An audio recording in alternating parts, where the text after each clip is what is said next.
Smother it then. My old mum used to swear by thistledew.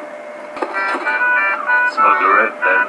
I remember an old boy saying to me, Bronx Ball's best way of telling.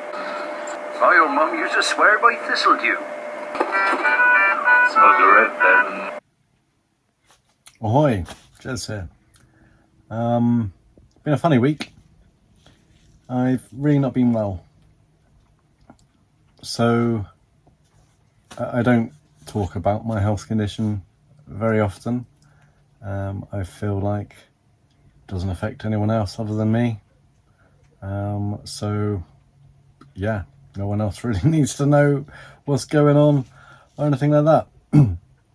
But it is also a big part of who I am and why I do what I do. So I have type 1 diabetes. I was diagnosed when I was 21 years old. I was doing a job I loved. I was working at Cheddar Caves and Gorge and Caves, whichever way around it is. And I was part of a team who would abseil off the gorge, doing conservation work, making sure the cliffs were safe, getting rid of any loose rocks, trees, and stuff like that. We also introduced the goats that are up there now. Not the sheep. The sheep have been there for a really long time, but the goats with the really big horns.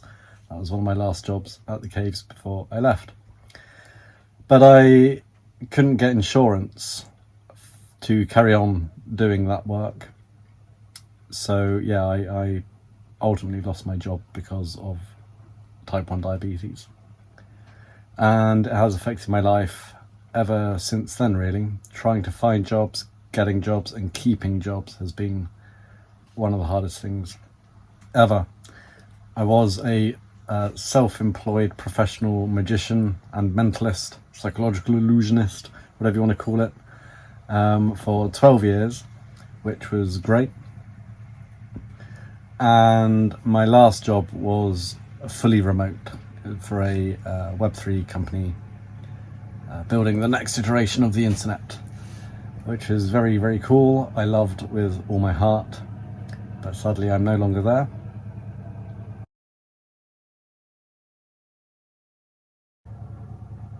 I have been ill this last week, so much so that I've not moved the boat at all.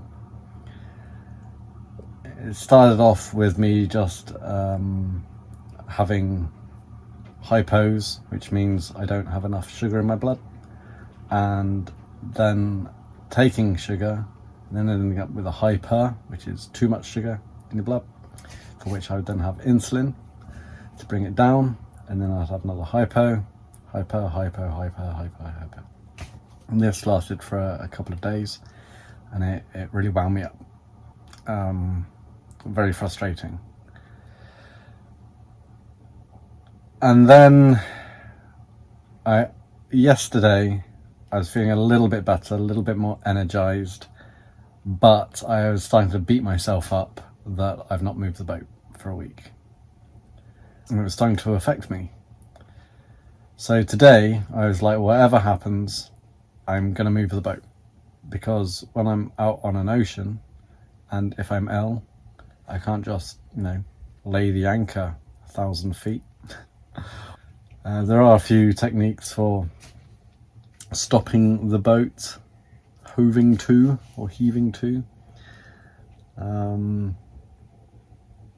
But yeah, I obviously don't know how to do these yet, or I've not practiced these maneuvers yet. So I need to get moving. So today I was like, okay, whatever happens today, I'm gonna get up and move my boat. And when I woke up this morning, my blood sugars were 20. They should be between 4 and 7. Any non-diabetic, if you do a blood test, your blood sugars will be between 4 and 7. Maybe a few slight variations, but honestly, you'll be between 4 and 7. After you've eaten, you'll be between 4 and 7. It's an amazing thing. For a type 1 diabetic, we have to use insulin to try and balance out the spikes in sugar intake and things like that. It's a very basic way of explaining it. So yeah, I woke up and my blood sugars were 20. I didn't feel good this morning at all. But I was pretty determined. I got dressed into my kit. I started the engine. I obviously had insulin to lower my blood sugars. I woke up at around 9 o'clock. By 11:30, I'm still in bed, knackered, and my blood sugars had gone down to about 10, which I was happy about. I gave myself a little bit more insulin just to get them below 10. But yeah, I could feel it in my body. You feel it in your body. I feel very heavy. Instead of the blood, whizzing around your body, mine is like syrup when they're that high, just too much sugar. So the blood is thick and it's struggling to get through your body, affects your mind, your thought patterns, and just generally moving. If they are high for prolonged periods of time, you start to create ketones, which is a poison your body produces naturally, and that starts breaking down your internal organs and can potentially kill you. Yeah, happy days. So when my blood actually went down to about 10, I was happy that I'm not going to start producing ketones. If I do, then I'm going to start. They're going to be going soon. So yeah, I started the engine, got my kit on, and got prepared to move the boat. I just wanted to go out for a jolly, really. Just move the boat, raise the anchor, find somewhere, lower the anchor. Then when I put my head outside, the Harbour Master was actually outside, and no real problem with it. I was just a bit surprised, and they were like, "Oh, hello, we've had a call about you." It's like, oh God, what could it be? And it turns out that someone had called the Harbour Master because they had obviously gone past me a couple of times recently and not actually seen me out in the cockpit or doing anything on the boat, and the boat has just been in the same place the whole time, and someone noticed and was concerned and called the Harbour Master to come and check on me. And honestly, my heart melted. I couldn't believe that someone did that. I mean, in a really endearing, loving way. Not, it's not, oh, I need to go and check on him, he's doing bad things or whatever. It was like, someone actually was looking out for me. And that's really lovely. I had a really nice chat with the Harbour Master too. They actually, they said, we want to make sure you're okay. And I told them, actually, I've been really ill this last week. And we spoke about type 1 diabetes, and how I treat it, because I have an insulin pump, which is connected to me 24 hours a day, and a continuous glucose monitor in my arm, which reads my blood glucose 24 hours a day,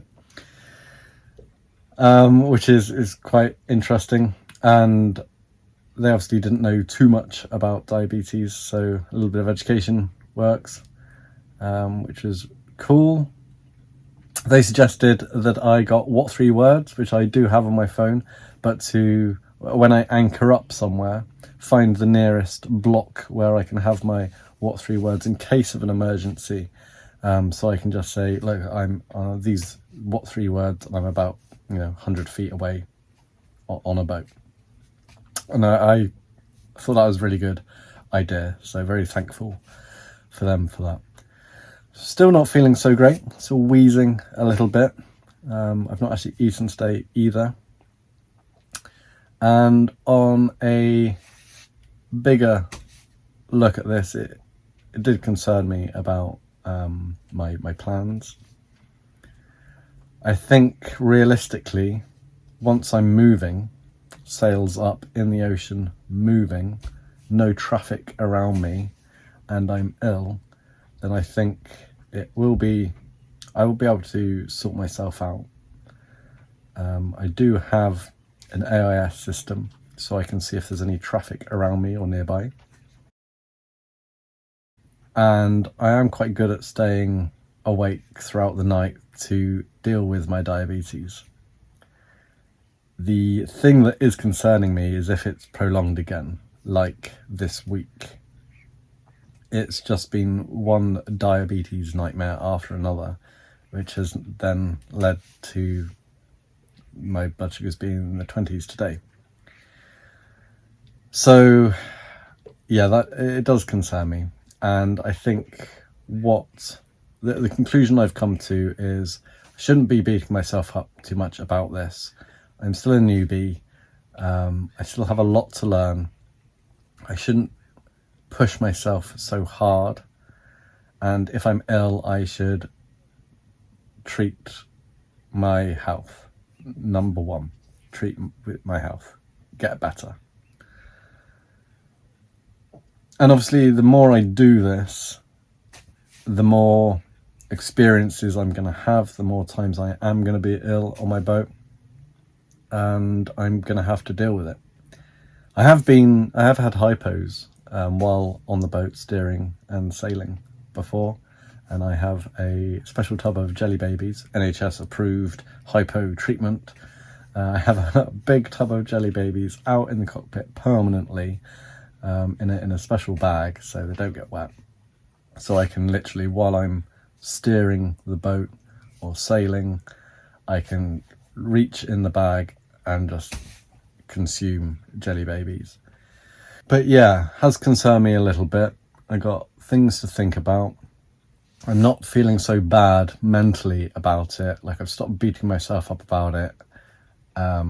Things like this used to really depress me. But I'm kind of have ways of dealing with the depression side of thing. It's now just I have a plan in my head and I want to achieve it. So yeah, that's all that's really going on in my head, and I just need to, again, just stop beating myself up about taking a week off and not doing it. And ultimately, if I spend this winter in the UK, I don't want to do that, but if my health suggests that I should, then I will. I do have central heating on the boat. It's going to be cold, which I'm not a fan of. It's the whole point of getting the boat and chasing the sun, and not having winters again. But one more winter, whatever, just I need to be safe, obviously, and I need to be healthy. I need to strategize plans for when I am unwell, like with the jelly babies in the tub outside in the cockpit. But I also need to consider sleep, rest, and recovery. And these are things that I have been thinking about, but I've not had to deal with because I've not been ill like I have this week. Anyway, I did manage to go out on the boat today. I spent an hour just pootling around. Then I turned around and I came back to roughly the same anchorage spot where I was this morning when I had a chat with the Harbour Masters. Because honestly, I was feeling a little rough still. About half an hour into it, I was like, ooh, my body hurts, feeling tired. And one of the Harbour Masters too, on their boat, one of the Harbour Masters, after I said to them, like, I've not been well, I have diabetes, he actually pointed out that my face was quite yellow at the time. And he asked, is it just diabetes, or do you have jaundice as well, or anything that we should know about?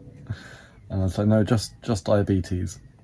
But I do go like grey and green and yellow when I'm ill. So, and I always find it interesting when someone points it out, especially someone that doesn't know me. Actually impressed. So yeah, thank you, Harbour Masters. Really appreciate you coming around today. They've taken my details down. So, you know, if there's any Coast Guard calls, they know exactly who I am, they know roughly where I am, and they know my health conditions. So that's great. But a little update of what's been going on, why there's not been any exciting, action-packed videos of late. I've had stuff going on, had to deal with. I also really miss Scrubs. But I guess that's going to happen. All right, well, gonna leave it there. Thanks very much, everyone. Hope you're all well and doing well and enjoying the summer so far. Peace and love. My old mum used to swear by thistledew. Smell the red then.